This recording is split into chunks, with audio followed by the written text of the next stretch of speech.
meritojnë mirënjohjen në të pakufishme,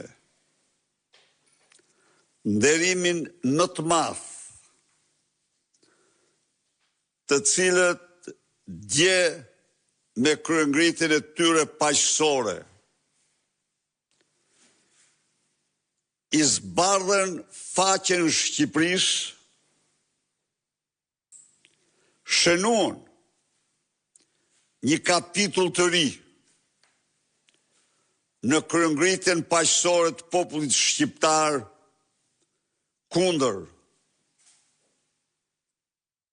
narkoregjimit të Edi Ramës.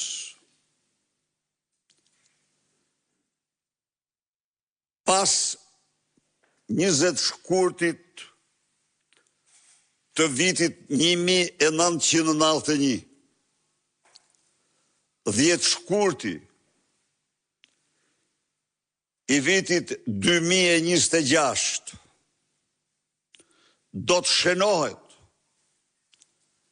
në analet e përpjekjeve të shqiptarëve për liri dhe dinjitet kombëtar dhe njerëzor, si ngjarja më e rëndësishme, si kapitulli, si faqja më e ndritur e kryengritjes paqësore të shqiptarëve